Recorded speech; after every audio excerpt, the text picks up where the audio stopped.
אוקיי, אז בוא ניכנס לתכלס. בעצם אני רוצה להשקיע. למה להשקיע בתאילנד, בגדול? ולמה להשקיע בפתאיה? פתאיה זאת עיר אחת. זה יעד אחד מתוך הרבה יעדים שיש בתאילנד. למה פתאיה? למה תאילנד? למה פתאיה? אז קודם כל לא חייב רק פתאיה, יש גם אזורים אחרים מאוד מעניינים בתאילנד, גם כן, שבהם ניתן לרכוש בדירות בבעלות מלאה בטאבו, פוקט ומקומות אחרים כמובן. מבחינת תאילנד, אתה בוודאי יודע, אני לא יודע כמה מהצופים שלנו יודעים, שתאילנד בגאונותם מעולם לא היו קולוניה של אף אימפריה אירופאית. איכשהו זה קרה. איכשהו זה קרה, כנראה בגלל הראש התאילנדי. הם באמת, התרבות יודעת להלך בין הטיפות, ובעצם לשמור על האינטרסים התאילנדים בין כל הבלגנים. כן. שמעתי חבר שלי שקורא לזה שוויצריה של אסיה. ותאילנד היא מדינה בעיניי מרתקת, אחרי כמה שנים טובות שאני ואתה גרים פה, אתה קצת יותר. אנחנו יודעים איך זה מתנהל פה, ובסוף התאילנדים יודעים להיות ניטרלים. אני מוציא כסף מהכיס, או שאני רוצה להשקיע במדינה,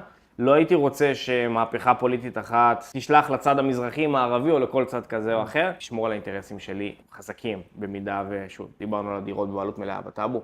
זה מבחינת תאילנד. מבחינת פתאיה ספציפית, מי שלא מכיר, פתאיה יושבת על ציר מרכזי, בין בנקוק לריונג. בנקוק כמובן עיר הבירה של תאילנד. מרכז העסקים כמעט של האזור הזה של דרום מזרח אסיה, יש לו כל מיני, אבל זה אחד מהמרכזים העיקריים. בהחלט. אנחנו בתור ישראלים, בוא נגיד, מסתכלים על אירופה, מסתכלים על אמריקה, פחות מסתכלים על דרום מזרח אסיה, שזה שוק שמעבר לזה שהוא הולך ומתפתח, הוא הולך ותופס מקום מאוד מאוד חשוב בכלכלה העולמית בעצם, ואנחנו פחות מכירים את זה. נכון. אני אעשה על זה סרטון על תאילנד ספציפית מבחינת איפה היא נמצאת בשוק העולמי, גם מבחינת נדל"ן וגם מבחינת עסקים, אני אעשה על זה סרטון בפני עצמו, אבל פתאיה ספציפית בתוך תאילנד, בתוך ההאב הזה, היא נמצאת קרוב לבנקוק, קרוב מספיק לבנקוק, וגם על איזה ציר שדיברת עליו. וקרוב מספיק לריונג. אנשים באמת, אם לא מכירים את המיקום של בנקוק בכלכלה העולמית, או בכלכלה של דרום מזרח אסיה, ריונג היא עיר תעשייתית מאוד מאוד גדולה, באופן יחסי. כלכלה השנייה בגודלה בתאילנד. וואלה. כן. מרכז יצרני משמעותי, המון מפעלים, תעשייה כבדה, מתכות, רכבים, הונדה וכו' וכו'. ובעצם פתאיה יושבת על הציר בין ריונג לבין בנקוק. המון אנשי עסקים שגרים בבנקוק, יש להם עסקים בריונג, ולחילופין כמובן, ופתאיה יושבת באמצע. שעה וחצי נסיעה על הכביש הראשי, לריונג אפילו קצת פחות, כן? פתאיה ריונג אזור השעה, שעה ו5 דקות. זה המיקום של פתאיה. מבחינת תוכניות תשתיתיות והשדרוגים שהולכים פה, יש לנו 3 נדבכים מרכזיים. נדבך ראשון, הנמל של לאם צ'באנג. נמל מאוד מאוד משמעותי, שנשפך הרבה כסף על מנת לשדרג אותו ולעשות אותו גדול יותר, לשרת את בנקוק, כמובן עם הפיתוח הכלכלי של תאילנד באופן כללי ושל בנקוק ספציפית. זה השלב הראשון. השלב השני שלא... נמל ימי, לצורך רק כדי להבהיר. בהחלט. נמל ימי, אוניות, קונטיינרים, שינוע, אימפורט, אקספורט, יבוא, ייצוא. מאוד מאוד חשוב, זה הבסיס, בהרבה מדינות בעולם, הבסיס הכלכלי, כולנו מכירים. מרגישים את זה עכשיו חזק. כן, זה הדבר הראשון. הדבר השני שהוא מאוד מאוד משמעותי, אוטופאו איירפורט. אוטופאו איירפורט הוא שדה תעופה שהוא כבר בינלאומי, בסדר? הרבה אנשים...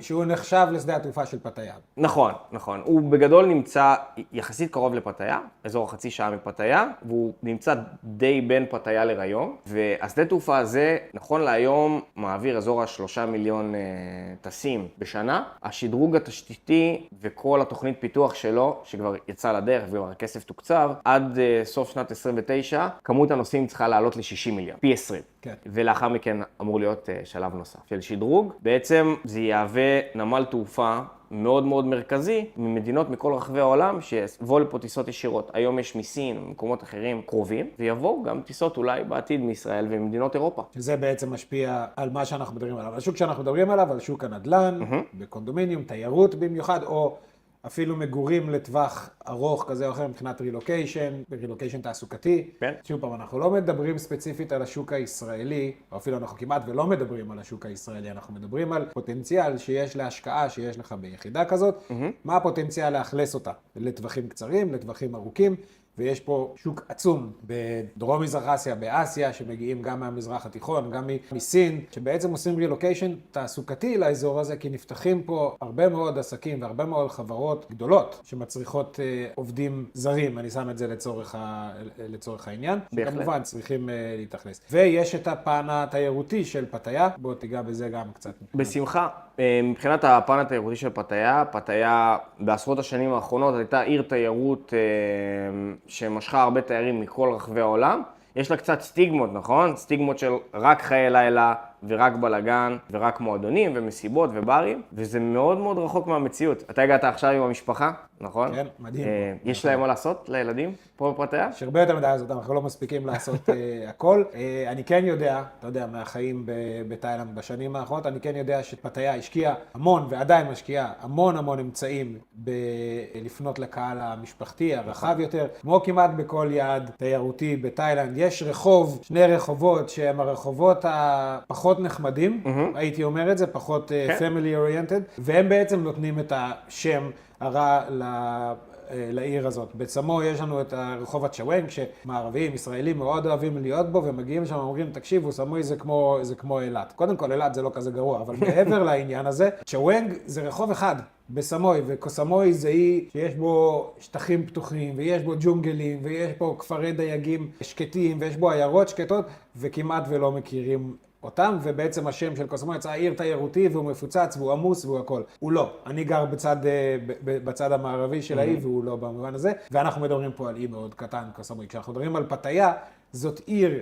רחבה וענקית, וביבשת, ויש לה גישה להרבה מאוד יעדים אחרים קרובים, שכשאנחנו מדברים על רחוב אחד, על שני רחובות, ששם קורה כל הבלגן, זה לא עושה צדק ליעד הזה, וזה גם לא להבין בעצם איפה השוק הזה נמצא. נכון, כי אנשים חושבים על הסטיגמה, והם לא מבינים את ההזדמנות הכלכלית. הם לא מבינים שפתאיה בנויה מ6 אזורים מרכזיים, והאזור הזה הוא אזור קטנטן בתוך האזור המרכזי, או סנטרל פתאיה, מרכז העיר פתאיה, זה מה שנקרא גפרור. זה לא המקום להיות בו. נכון, זה לא המקום להיות בו. אני לא גר בו, ורוב האנשים שגרים פה עם משפחות לא גרים פה. זה אזור של בילויים, כמו בהרבה מקומות בתאילנד ובעולם. נכון. כן, זה בהקשר הזה, דיברנו על הנושא, ככה, רגע, ברחנו לכיוון הזה, אבל אם תרשה לי רגע לחזור לשלב השלישי, או לדבר השלישי, לתוכנית השלישית, שמפתחת את האזור הזה בצורה כלכלית, זה ה-high speed train, ה-bullet train, רכבת מהירה, כמו שיש במקומות מאוד מתקדמים בעולם, שתחבר בין בנקוק לריון.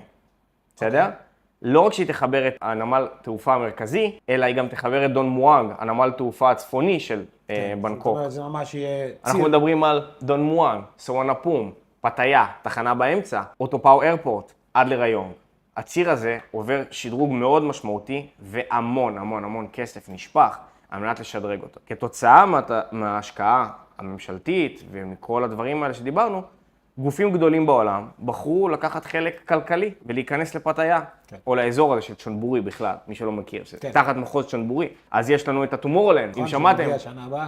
מגיע שנה הבאה, חתם חוזה להרבה שנים, קדימה. טומורולנד מדברים על אולי, שוב, עוד לא אושר רשמית, מדברים אולי על דיסנילנד, סוג של דיסנילנד באזור הזה, שזה מטורף. זה בכלל יגרום לעיר הזאת להתקדם. אתה אומר מדברים, זה דיבורים מאוד רציניים, כן. ספציפית לנושא הזה של דיסנילנד. כן. זה אחת מהמטרות של משרד התיירות התאילנדי. כן, עדיין אין אישורים, עדיין אין אישור. לא הגיעו לדבר על זה, אבל זה לגמרי כיוון. מעבר לספציפית לפרויקט הזה, זה מראה על כיוון חשיבה של מה רוצים לעשות מהאזור הזה, של, אני אקרא לזה דרום בנקוק עד ריון, בסדר? אנחנו מדברים כל האזור הזה, הכיוון של הפיתוח של האזור הזה, מבחינה כלכלית, מבחינה עסקית, מבחינה תיירותית, מכל הבחינות, זה בעצם איזשהו מקום מחוץ לבנקוק, מאוד קרוב, כדי בעצם להשקיע בו. יהיו את האנשים שיגיעו עוד 10 שנים שכבר הכל יהיה מוכן. יהיו אנשים שכבר הגיעו לפני 10 שנים, ומאוד ישמחו מהפיתוח שיהיו פה.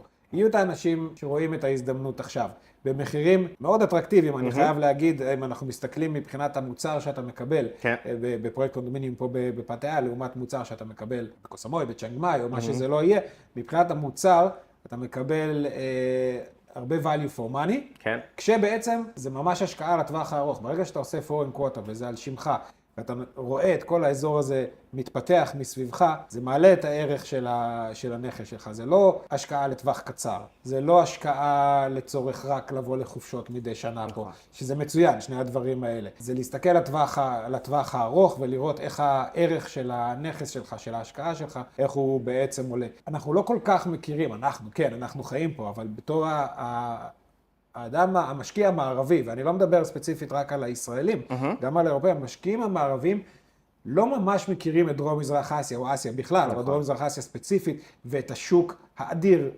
שמתפתח פה. אנחנו כן מתחילים עכשיו לשמוע יותר על קמבודיה ועל וייטנאם שמתפתחות, ויש איזו מלחמה פנימית כזאת בדרום מזרח אסיה, איזה מדינה מתפתחת יותר, וייטנאם או תאילנד או קמבודיה. אני מסתכל על זה מהצד ואני אומר, בתור משקיע פחות משנה לי. כל האזור הזה הוא נהיה אזור שהוא הרבה יותר אטרקטיבי מבחינת השקעות, אפילו מבחינת מיסוי, אנחנו לא נגיע לזה היום, אבל אפשר לדבר גם על זה אחרי זה, ומבחינת הפיתוח וההתפתחות של כל האזור הזה, והחשיבות שלו, שהולכת להיות לו, שהולכת וגדלה, בשוק הכלכלה העולמי. זה לא דברים שאנחנו מכירים בתור המשקיע הישראלי, שאנחנו מכירים השקעות או באירופה, בקפריסין ופורטוגל, או שאם אנחנו מדברים על השקעות בתאילנד, אנחנו מדברים על השקעות לשוק התיירות המאוד ספציפי שאנחנו מסתכלים עליו. רוב הפניות, אנשים חושבים על התיירות בדיוק כמו שאמרת, וזה מדויק. הם לא רואים את האנשים שעושים לפה רילוקיישן ארוך טווח. אלו יכולות להיות משפחות שרוצות לשדרג את איכות החיים שלהם באותה עלות, אנשים שאולי רוצים להזיל את איכות החיים שלהם, אנשים שעובדים רימוטלי, מרחוק במחשב. שוק שמתפוצץ עכשיו. מתפוצץ בכל הקונדומיניום שדיברנו עליהם. אלו המון אנשים, רווקים, זוגות צעירים עם ילד אולי, בריכה, חדר כושר, ולשלם סכומים באמת מזעריים בהשוואה למקומות אחרים גם בתאילנד וגם במקומות אחרים בעולם. אנשים פה משפחה יכולה לחיות חיים טובים בין 7,000 ל-10,000 שקל. זה לא סכומים שאני מכיר שקיימים במדינות אחרות. כן, אתה בנגב. כן, אתה מכיר. אני מכיר, אני מהנגב. כן, אבל אנשים חיים פה באמת חיים טובים. מאוד, בסכומים מזעריים, שזה מדהים. והשוק הזה, באמת כל השוק קונדומיניום, היוקרה, או ה-affordable luxury שדיברנו עליו, זה בדיוק פונה לקהל יעד הזה. יש לנו את ה-coworking space, החלל העבודה המשותף עם אינטרנט חזק שאפשר לעבוד מרחוק. יש לנו את המקום, כמו שדיברנו, בריכה, קפיטריה וכו'. חיים טובים, לא צריך להתאמץ יותר מדי, לעבוד בין 4 ל-8 שעות ביום, לעשות את הכיף ולהמשיך הלאה. אני רק אסיים, אני רוצה שאנחנו נסיים בעניין הזה, כי זה נושא מאוד בוער כרגע, וחשוב לי שנבהיר את זה עוד פעם, כי דיברנו על זה כבר בתחילת השיחה. כן. מבחינת חוקיות, מבחינת כמה זה יציב. תאילנד משתגעת כל כמה שנים, יש הפיכה ודברים כאלה. מבחינת החוקיות של בעלות על נכס כזה. אני מדבר על פורן קווטה, בקונדומיניום, כמה אתה מרגיש בטוח עם זה, בתור משקיע? כמה אתה מרגיש בטוח? אם אנחנו מסתכלים בהשוואה לשוק העולמי. אני אתן דוגמה על עצמי ועל המשפחה המצומצמת שלי, וכמובן אני אסביר, בסדר? אני לא מדבר על חברה תאילנדית, אנחנו מדברים על בעלות מלאה בטאבו של קונדומיניום. כשאנחנו מדברים על בעלות מלאה בטאבו של קונדומיניום, החוקיות היא 100%. לצורך העניין, לי אישית יש דירה בתאילנד, ואני לא מחזיק נכסים בישראל. ואני לא מתכנן להחזיק נכסים בישראל. זה אני ספציפית, אולי אני קצת אוף מוזר. אחי הקטן, אותו דבר, בסדר? אנחנו מחזיקים פה נכסים. אחותי, לא יודע באיזה שלב, כרגע גם לא גרה בישראל, אבל אולי תבחר בתאילנד. אני מרגיש מאוד שלם ובטוח, ואני מרגיש בלב שלם, שזו ההמלצה הנכונה ללקוחות שלנו, ואני אומר להם את הדברים האלה מכל הלב, מתוך ניסיון, לא מתוך איזושהי המצאה. ברור. פורנר קווטה, בעלות מלאה בטאבו, זו הדרך בעיניי, להחזיק בנכסים בתאילנד ולשמור על ראש שקט, להבין שמדובר בהשקעה יחסית נמוכה.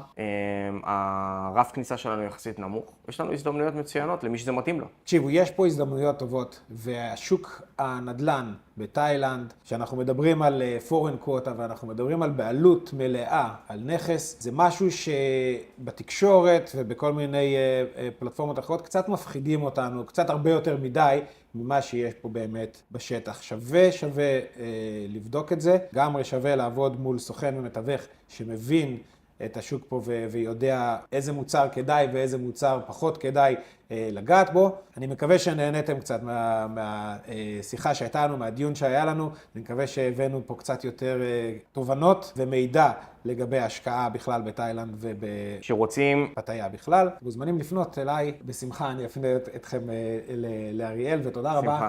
תודה לך. על האירוח ועל כל המידע שנתת לנו. בכיף. תודה.